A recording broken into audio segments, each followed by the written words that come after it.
My name is Mark, and I've been married to my wife, Jessica, for 20 years.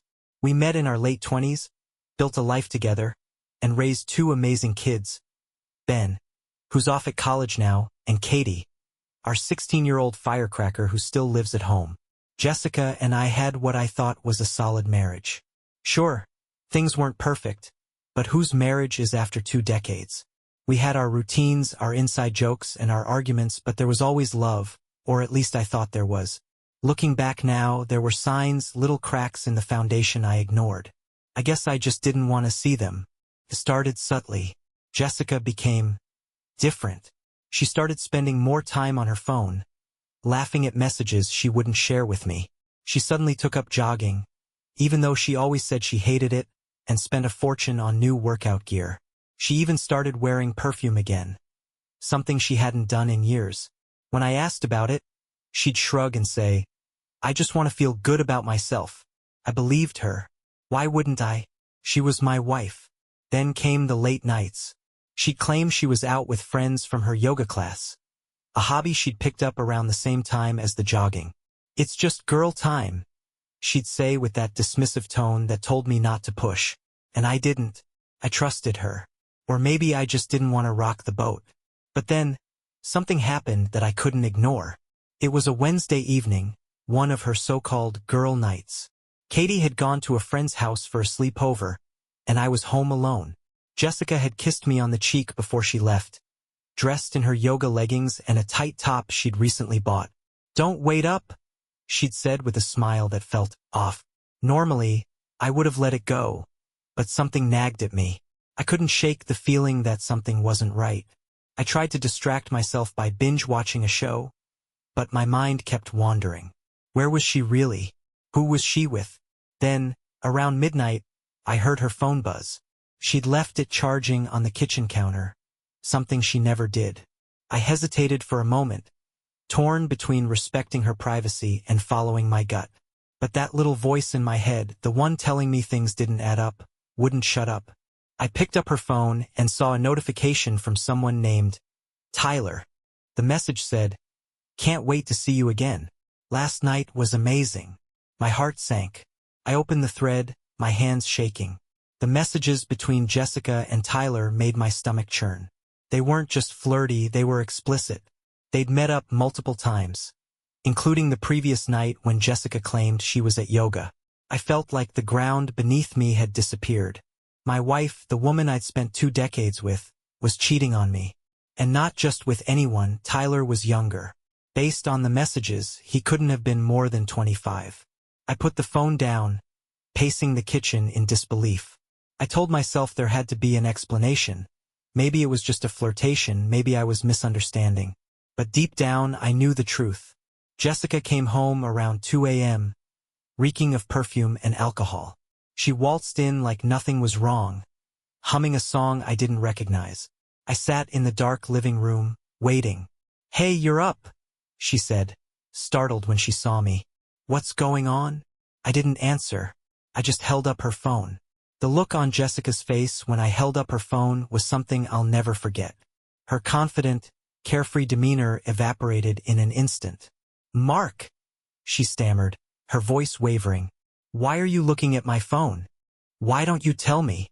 I shot back, holding the screen up to her. "Who's Tyler, Jess? And what exactly was so amazing last night?" Her eyes darted from the phone to me, her mind clearly racing for an excuse. "He's just a friend," she said, folding her arms defensively. "You're overreacting. A friend." I couldn't stop the laughter that bubbled out. It was bitter, angry. "Do your friends tell you they can't wait to see you again after a night of whatever the hell this is?" She took a step back, her face hardening. "You don't understand, Mark," she said, her voice sharp. "It's not what it looks like." "Then what the hell is it? Enlighten me," I demanded. My voice cracked, the weight of what I was saying hitting me full force. That's when she snapped. "Fine. You want the truth? Tyler makes me feel alive. Okay? He's fun, he's exciting, and he actually listens to me. Unlike you." Her words hit like a slap. Ist der her, stunt? 20 years, Jess. 20 years of building a life together, of raising kids, of loving you, and this is how it ends? With some kid you picked up at, what? A juice bar. Her eyes narrowed, and I saw something cold flash across her face. You're one to talk about dedication, she sneered. When was the last time you even looked at me like you cared? I'm not some trophy wife you can ignore whenever it's convenient. I stood there, speechless. Was she really blaming me for this? Then she said something that stopped my heart. And before you go all righteous on me, Mark, let's not pretend you're a saint. Do you really want to go digging into each other's dirty laundry? What the hell does that mean? I asked, but she just smirked, grabbed her phone, and headed upstairs. Good night, Mark. You'll get over this. But I couldn't just let it go. I was furious, but more than that, I was suspicious. What did she mean by dirty laundry? And why did she seem so confident? Like she wasn't afraid of me finding out more. That night, I barely slept. Around 4 a.m., curiosity and anger got the better of me. I logged into our shared phone plan account, something I hadn't done in years, and started looking at the call and text logs. Tyler wasn't the only new number. There were others, frequent, late-night calls to someone named Rachel, and then a string of texts to a contact saved as work. Jessica had been unemployed for 6 months. I felt like I was falling into a rabbit hole, each discovery worse than the last. It wasn't just Tyler. There were layers to her deception. Contacts, unexplained credit card charges, even weekends she'd claimed to spend at a friend's house but couldn't possibly have been there. But the biggest shock of the night came when I went to her Instagram. I hadn't paid much attention to her social media before, but now I combed through it like a detective. Tucked into the comments of a post about self-love was a flirty remark from a guy named Ben, our neighbor's son. Ben, the 21-year-old who'd helped us shovel snow last winter. Felt like my entire marriage was a joke. And Jessica? She was the punchline. I spent the rest of the night in a haze of disbelief and adrenaline. By the time the sun came up, I had pieced together enough evidence to know Jessica's affair with Tyler wasn't some isolated mistake. It was a lifestyle, layers of lies and betrayals I'd been too blind to see. But nothing could have prepared me for what came next. That morning, Jessica came downstairs like nothing had happened. She poured herself coffee, humming a tune under her breath, completely ignoring the tension from the night before. I sat at the table, staring at her, waiting for her to acknowledge me. "Are we doing this silent treatment thing now?" she asked, rolling her eyes. "Real mature, Mark." "I know about Ben," I said flatly, the words cutting through the air like a knife. Her hand froze mid-stir, the clink of the spoon against the mug suddenly deafening. "Ben?" she said, feigning confusion, but the way her face paled gave her away. "Our neighbor's kid. The one who's practically still living in his parents' basement." I saw his comment, "Jess, don't play dumb." She opened her mouth to respond, but no sound came out. For the first time, she looked genuinely caught off guard. "It's not what you think," she finally managed. "Then what is it? Another one of your he makes me feel alive projects? Or do you just collect boys who jog and shovel snow now?" "Stop it, Mark," she snapped, slamming the mug down so hard coffee splashed onto the counter. He's complicated, okay? It's nothing serious." "Nothing serious," I repeated, my voice dripping with sarcasm. "That's a hell of a defense for sleeping with the kid next door." She glared at me, her mask of composure cracking. "You want to talk about serious? How about the fact that you've been emotionally checked out of this marriage for years? You think I wanted to go looking for someone else? You think I wanted this?" It was like she was trying to flip the script, to make me feel like the villain in all of this. But I wasn't buying it anymore. "Spare me the sob story, Jess. This isn't about me. It's about you and whatever midlife crisis you've decided to drag this family into." And then she said it. The one sentence that changed everything. "You're one to talk about dragging this family into things. Why don't you tell me about Emma?" I blinked. "Who the hell is Emma?" Jessica gave me a look that made my stomach twist. "Oh, don't play dumb, Mark. I saw your text messages to her." Now it was my turn to feel caught off guard. Emma was a former coworker, someone I hadn't even thought about in years. We'd exchanged a few friendly texts back when Jessica and I were going through a rough patch, but nothing inappropriate ever happened. Yet the way Jessica said her name, so smug, made me wonder if there was more I didn't know. Before I could respond, she turned and walked away, leaving me sitting there with a million questions swirling in my head. How did she know about Emma? Was this some kind of bluff? And why did it suddenly feel like she wasn't the only one keeping secrets? But that wasn't even the craziest part of the day. Later that afternoon, while Jessica was out running errands, an excuse I no longer believed for a second, I got a call from an unknown number. Normally, I'd ignore it, but something told me to pick up. "Hello," I said cautiously. "Mark?" a young male voice asked. "This is Tyler." I almost dropped the phone. "What do you want?" I need to talk to you," he said, his voice shaking. "It's about Jessica. It's important." "Are you kidding me right now?" I spat. "What the hell makes you think I want to hear anything you have to say?" "Please," he begged. "I didn't know she was married at first. She told me you were separated." "I swear, man, I didn't know." I was about to hang up when he added, "But that's not why I'm calling. You need to know something. Something she's been hiding from both of us." I froze. "What are you talking about?" There was a long pause, and then Tyler dropped the bombshell. "She's been seeing someone else. It's not just me. And whoever it is, it's not safe. I think she's in trouble." Tyler's words left me reeling. I gripped the phone so tightly my knuckles turned white. "What do you mean, not safe? Stop beating around the bush and tell me what's going on." "I can't say too much over the phone," Tyler stammered. "But there's this guy, he's older, and he's been paying Jessica. Like, a lot of money. I don't think she's just cheating, man. I think she's wrapped up in something bad." "Paying her? For what?" I barked, already feeling a fresh wave of anger bubbling up. Tyler hesitated, his voice barely above a whisper. I think she's been escorting." The room spun, and for a moment, I couldn't breathe. "Are you saying my wife is a prostitute?" I finally choked out. "I don't know for sure," Tyler replied quickly, "but I've seen her messages. She's meeting this guy every week, and the things he says, it's not just an affair. I swear I didn't know any of this when I got involved with her.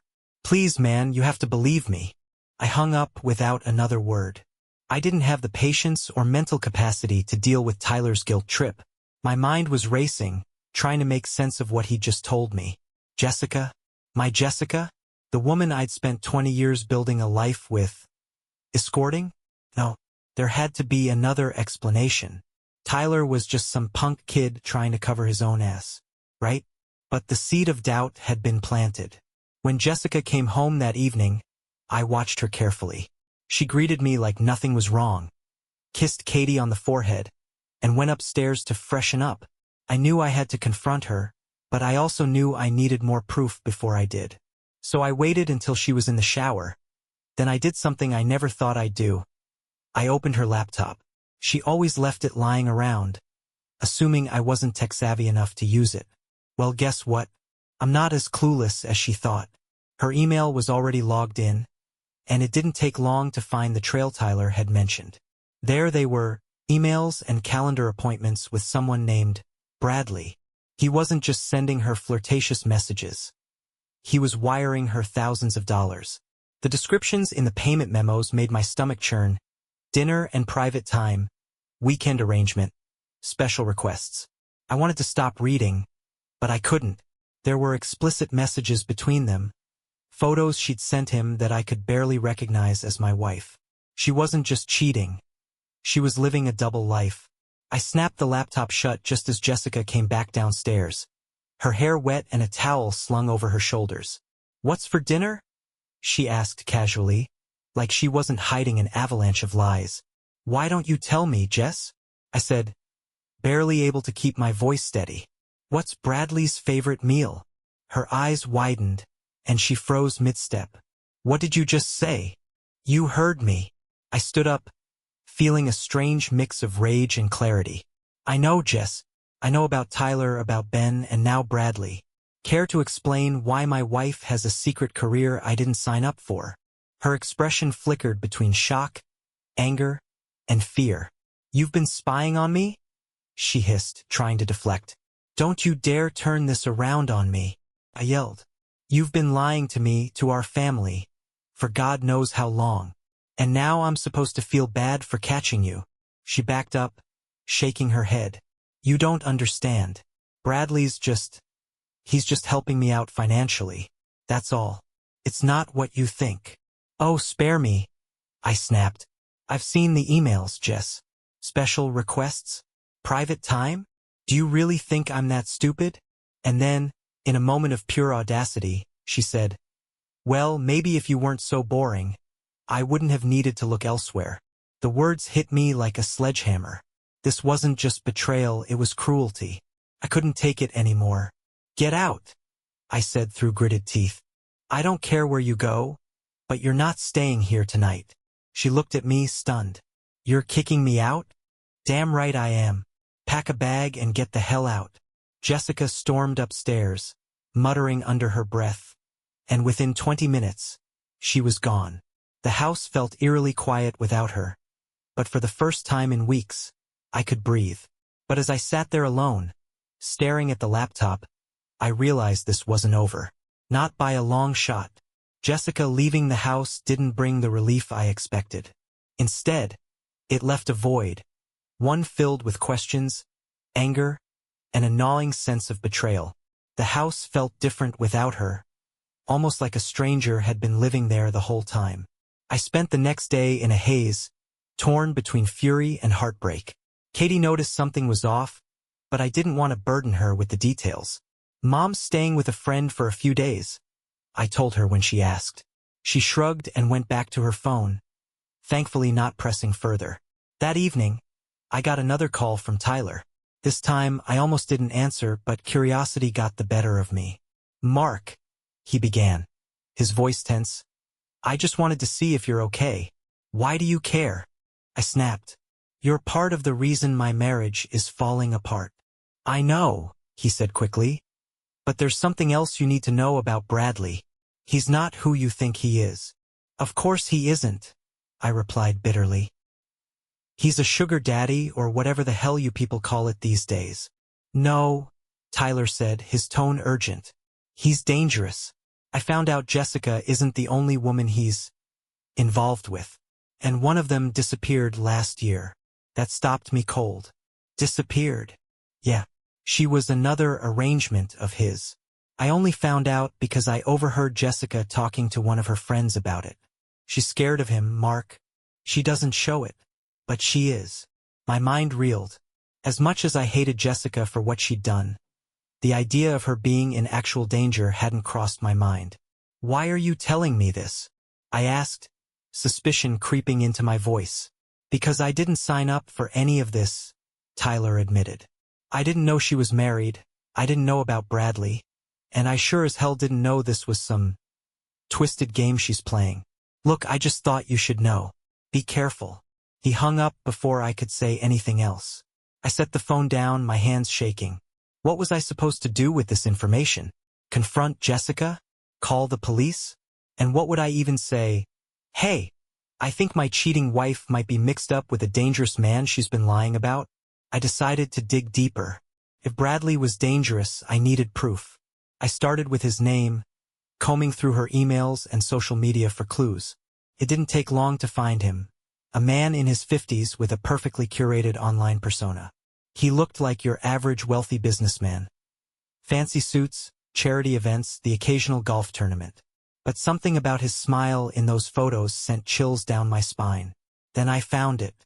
Buried in a forum thread about local scandals was a post about Bradley. It claimed he was linked to multiple disappearances of young women over the years, but nothing had ever been proven. There were whispers of connections to organized crime, but again, no concrete evidence. Suddenly, Tyler's warning didn't seem so far-fetched. The next morning, Jessica showed up at the house unannounced. I didn't want to let her in, but she pushed her way past me, looking more frazzled than I'd ever seen her. "Mark," she began, her voice trembling. "I need to talk to you." "Oh, now you want to talk?" I said, my anger bubbling to the surface. You mean after sleeping with half the town and lying to me for months? Please, she said, her eyes darting nervously toward the window. This isn't about that. It's about Bradley. What about him? I asked, folding my arms. You finally going to admit what he's been paying you for? Her face crumpled, and for the first time, I saw genuine fear in her eyes. I ended things with him, she whispered. And now he's threatening me. I froze. Threatening you how? She looked away, biting her lip. He said if I cut him off, he'd make me regret it. I think he's watching me, Mark. The mix of emotions was almost unbearable. Anger, confusion, even a twisted sense of pity. I wanted to scream at her, to throw her out again, but a part of me couldn't ignore the fear in her voice. If Bradley really was dangerous, this was bigger than just our marriage. Why should I believe you? I asked finally. You've lied about everything else. Jessica grabbed my arm, her grip surprisingly strong. Because I have proof, she said. And I think I'm in serious trouble. Jessica pulled a USB drive out of her pocket and handed it to me. This has everything, she said, her voice trembling. Texts, emails, even recordings. I kept it as insurance in case Bradley ever turned on me. I stared at the tiny device, unsure whether to believe her. Why are you giving this to me now? Because I don't know who else to trust, she said, tears welling up in her eyes. I know I've screwed up, Mark, but if something happens to me, you need to know the truth. Her words sent a chill down my spine. What do you mean, if something happens? Is Bradley that dangerous? Jessica nodded, glancing out the window nervously. He's not the kind of man you say no to. Before I could respond, a black car rolled slowly past the house, its windows tinted. Jessica froze, her face draining of color. That's him, she whispered. I moved toward the door instinctively, but Jessica grabbed my arm. Don't, she hissed. You have no idea what he's capable of. As the car disappeared around the corner, I felt a new kind of fear settling in. This wasn't just a messy affair anymore. It was something much darker. That night, I couldn't shake the image of the black car from my mind. Jessica slept in the guest room, if you could call her restless tossing and turning sleep. I stayed up, staring at the USB drive she'd handed me. Against my better judgment, I plugged it into my laptop. The files were worse than I'd imagined. Bradley's messages weren't just threatening. They were chilling. References to finishing what we started.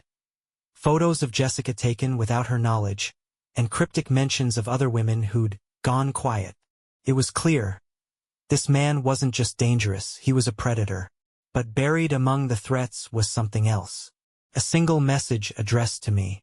It read, Mark, if you value your life, stay out of this. This is between Jessica and me. You don't want to make an enemy of me. I stared at the screen, my heart pounding. How did he know about me? And how far was he willing to go to keep Jessica under his control? The message rattled me, but it also lit a fire inside. I wasn't going to let some sociopath threaten my family, no matter how broken it was.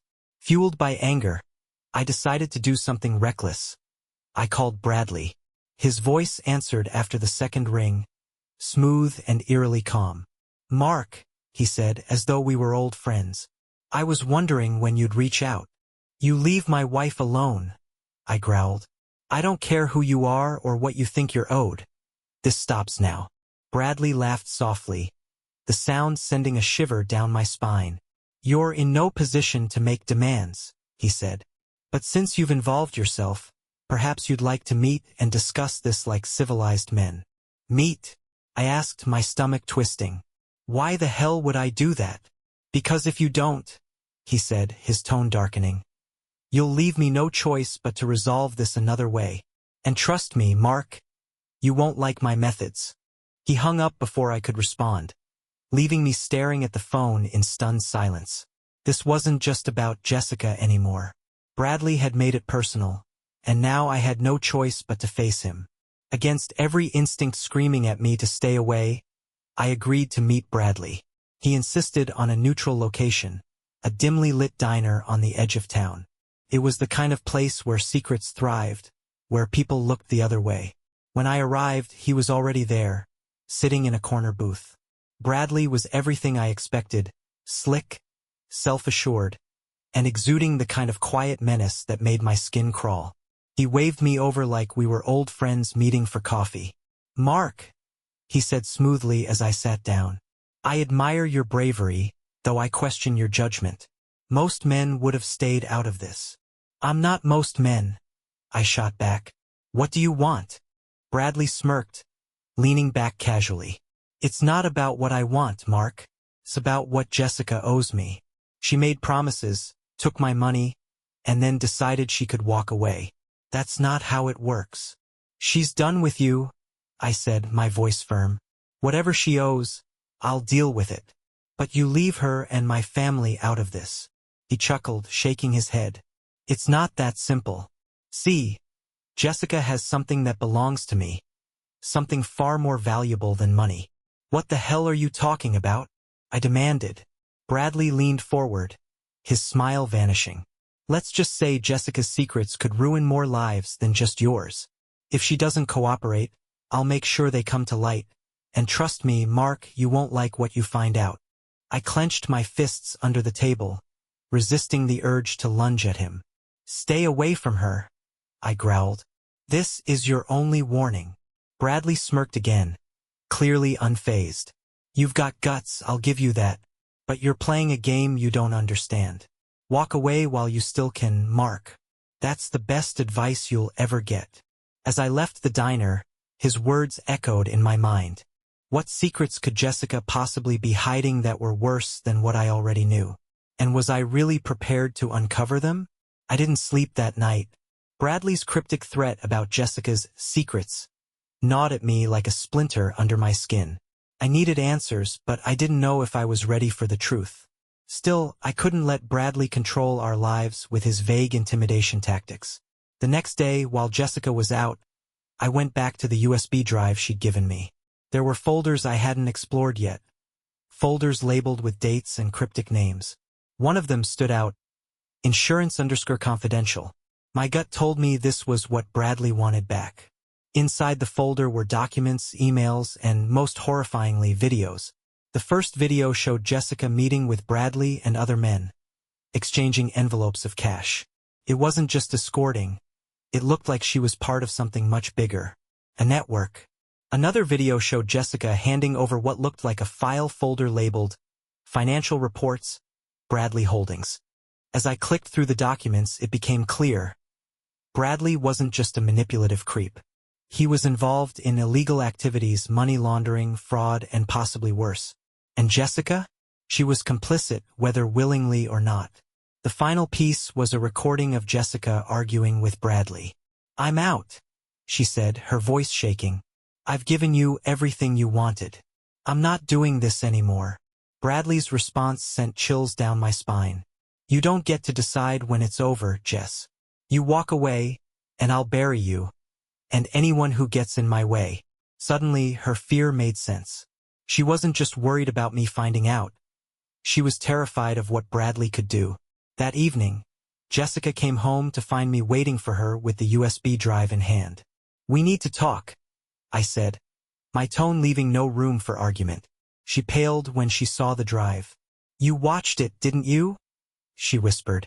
"I did," I said. "All of it. And now you're going to tell me everything, no more lies, no more half-truths. I want the full story, Jessica." For once, she didn't fight me. She sat down and told me everything. How she'd been dragged into Bradley's world through a business opportunity that spiraled out of control. How she thought she could handle it, but ended up trapped. The affairs, she admitted, were her way of escaping the crushing weight of her double life. "I thought I could fix it before you found out," she said, tears streaming down her face. "But I was wrong. I've ruined everything." I didn't know what to say. Part of me wanted to hate her for the lies and betrayals, but another part of me saw the broken woman in front of me, the woman who'd made terrible choices but was now desperate to make things right. The next day, I made the hardest decision of my life. I took the USB drive and all its contents to the authorities. If Bradley wanted to play dirty, so be it. But I wasn't gonna let him destroy my family without a fight. Jessica and I aren't together anymore. The trust was shattered, and no amount of apologies could rebuild it. But in some strange way, standing up to Bradley gave me a sense of closure. I wasn't the passive husband anymore. I was someone who fought back. My advice to anyone reading this? Trust your instincts. Pay attention to the little cracks before they turn into gaping holes. And if you ever find yourself tangled in someone else's darkness, don't be afraid to shine a light on it. Sometimes the truth really does set you free. Thank you for going through this with me. Subscribe to not miss new and interesting stories and leave a comment on what you would do in this situation. See you in the next videos.